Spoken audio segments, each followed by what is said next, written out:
to Rev Sports' very special LIMCA SPORTZ STARZ. In this series, we've talked about the success stories in the past. We've also talked about India's remarkable run in the tournament. But the Under-19 World Cup is all about looking ahead into the future. And tonight, we'll be talking about all the potential stars from the current Indian lot. But before we get to that, let me introduce my guests, Shubhayan, Raj and Boria, and I'm Gargi. Guys, who among the Indian lot, when we talk about the opening position, do you have an eye on, and who could replicate the kind of success that Shubman Gill has had? I think we have already a star in the name of Arshin Kulkarni. Opens the bat, pace bowling all-rounder. I have already mentioned him in our earlier segments. But Arshin is a blockbuster player. Scoring a century in the final of a state tournament, T20 tournament, takes a lot. Already has played for Maharashtra in Ranji Trophy. So he's a star in the making, and it's a rarity that we get a pace bowling all-rounder who can open the batting, who can open the bowling. He's already clocking 135, so it is looking extremely good, extremely promising. I remember Joydeep Mukherjee, one of our experts, talking to me about this man when Joydeep Da was in Bangalore.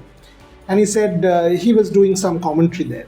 And he said, look, some of the Indian stalwarts, and he mentioned Mohammad Siraj, and he mentioned a couple of the other fast bowlers who had gone back to NCA for rehab. And they were bowling full tilt. They were sort of coming back after injury and bowling full tilt. And he said, look, I was called by a couple of guys and said, this under-19 chap is batting against Mohammad Siraj and some of the other lot. Just look at this guy. And he said, I watched him for close to half an hour. I was like, who is this? He's tonking them all over the park. Who is this? This guy is special talent. And the best part about Arshin is his body, his physical stature. He's a 6 foot tall guy already at the age of 18, and he's strongly built. It's not like he's weak. He was tonking. He's not weak. He has a good physical athletic body. So I think if he concentrates on his fitness primarily, he will be a player who will serve India for long. And another one is Adarsh Singh, another opener. A small town boy. He's from Bihar. He's an opener, and he's very good. He knows how to build the innings, and obviously Boria knows. We'll talk about the sociology part. Small town boy. Kishan and all. This is the larger point that we keep making on a show like this. They're under-19 cricket. Think about it. The legacy from MS Dhoni down, and all of a sudden you were talking about the Maharajas in the 1920s and 30s, and then comes the elite who used to play the sport.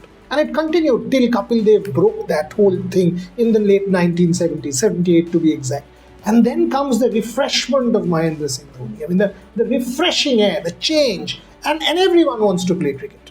It's not the Mumbai, it's not the Kolkatas, not the Bengalurus of the world, it's Patna, Jharkhand, Ranchi. Look at the small town revolution in Indian cricket. You yourself, you play the sport. People from smaller towns, from tier 2 cities, all of them have a glint in their eye. That is why the sport is what it is.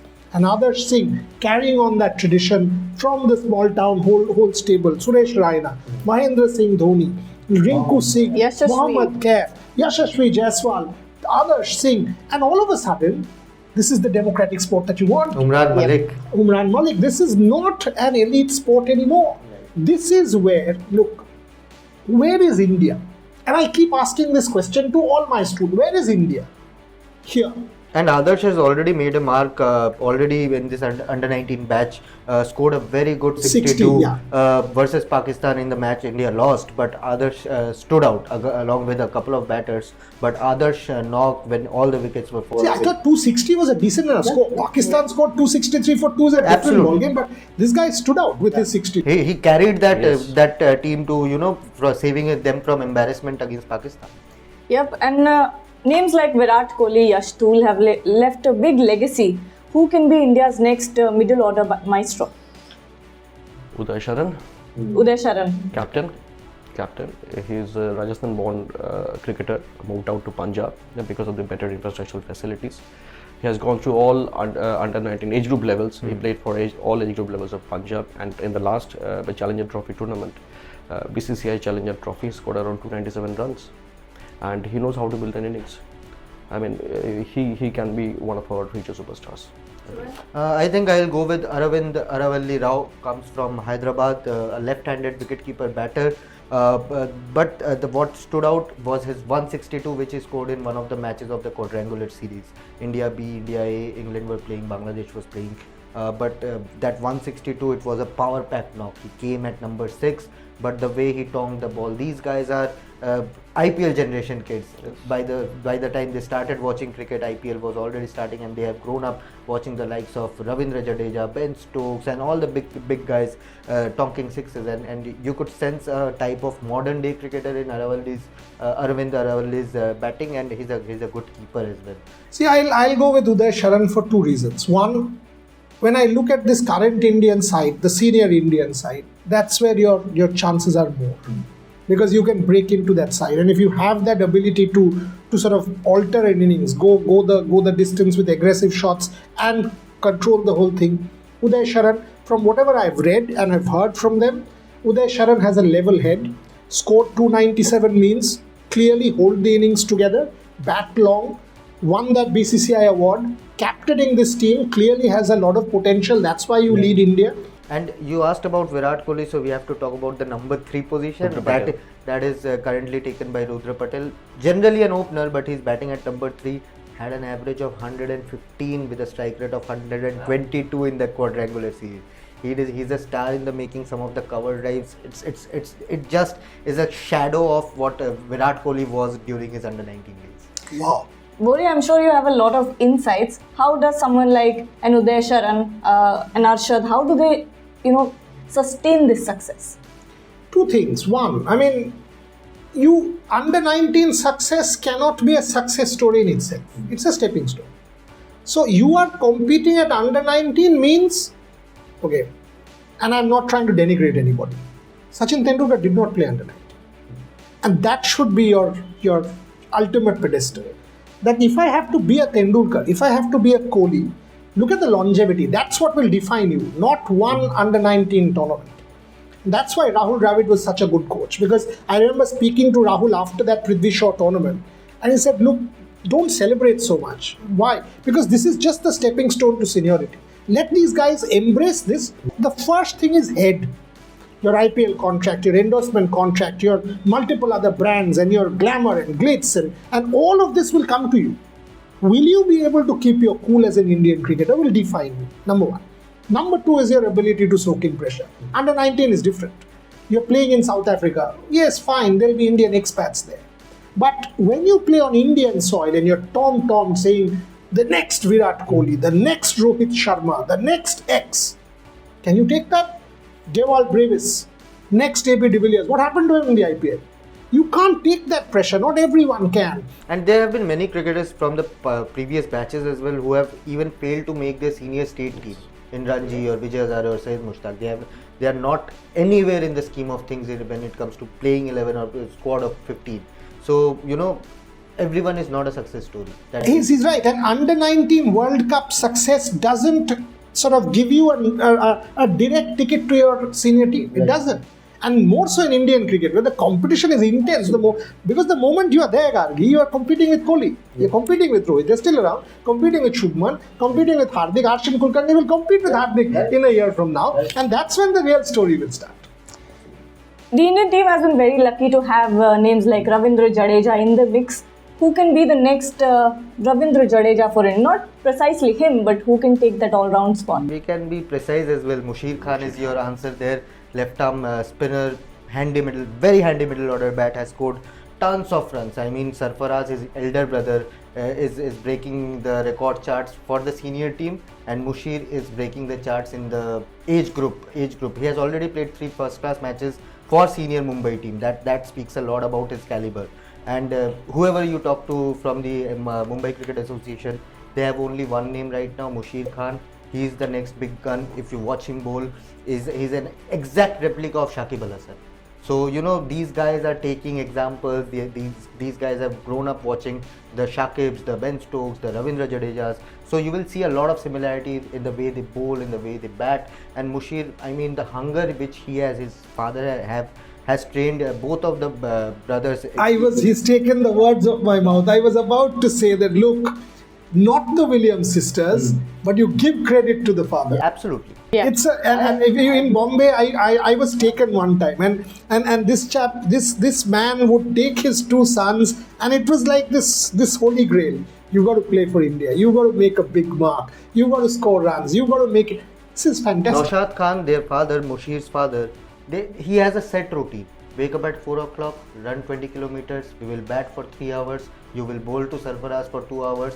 That is how they train. And it is extraordinary the way he has brought up Mushir, Sarfaraz, okay, I can understand he has some fitness issue which is genetic, but Mushir is a fitter version. He's extremely fit, he's a cracking fielder, left arm spinner and a middle order bat which is like gold in Indian cricket right now.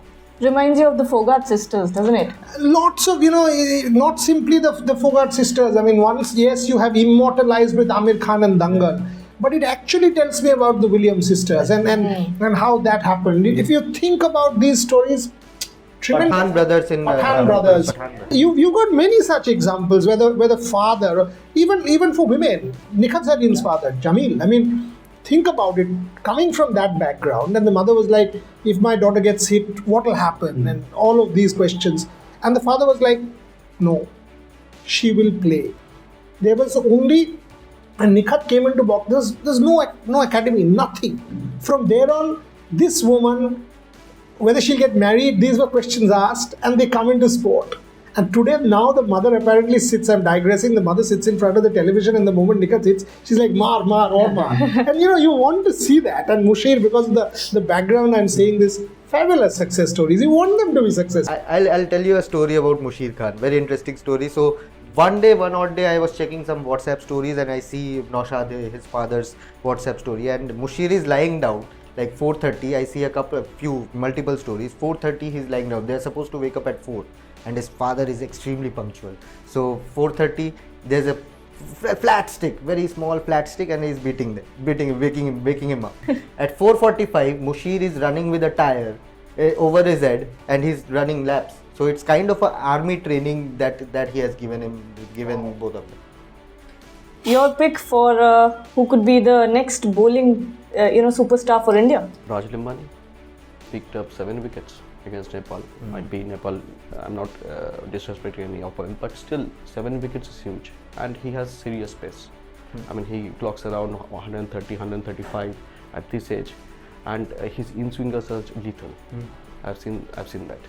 So Raj Limbani is obviously one of your future bowling stars. I'll go with Soumi Kumar Pandey, left arm spinner, comes from Madhya Pradesh. Very, very good. He's a turner. He's like a traditional spinner. Pragyan Ojha, the Murli Kartiks. In previous era, we had a Bishan Singh Bedi. So he's a traditional spinner who likes to loop it up, who likes to give it a good whip, good air. And in T20 cricket, we are seeing spinners who bowl flatter defensive line. But he's a guy who will turn, who will go for the turn, go for the spin from the track, and that's a rarity in today's cricket. So hopefully, even if not in white ball cricket in the future, we are going to see him much more with the red ball. I know your time's running out because our producer is sort of telling us that we need to close. But from this discussion, you asked both of them about openers. Within a flash, they came out. You asked number 3 without batting an eyelid. You asked spinner without batting an eyelid. Now he's talking about fast bowlers and spinners. What does that tell you? That tells you how much talent this under-19 side has. Absolutely. Defeat against Pakistan notwithstanding, forget all that. World Cup is a different ball game. It tells you, despite the ICC trophy, whatever, for the last 10 years, Indian cricket is strong. You will have bigger talents coming. You will have the next Virat Kohli coming. When Mr. Gavaskar left the cricketscape, I was growing up, who's the next? And there comes Sachin Tendulkar. And he captured national imagination. When he was going, 2008, 9, 10, 11, who's the next? Come Virat Kohli, Rohit Sharma. Now who's the next? You got a Gill. Then will be these guys. This chain is what defines Indian cricket. And that's the best part. We're closing 2023. We've not won a World Cup. We've not won a World Test Championship. Yes, but in terms of talent, meeting opportunity, we have a system that will give us enormous talent. Those were our picks for the potential India stars. What are yours? Let us know. Until then, stay tuned to Rev Sports.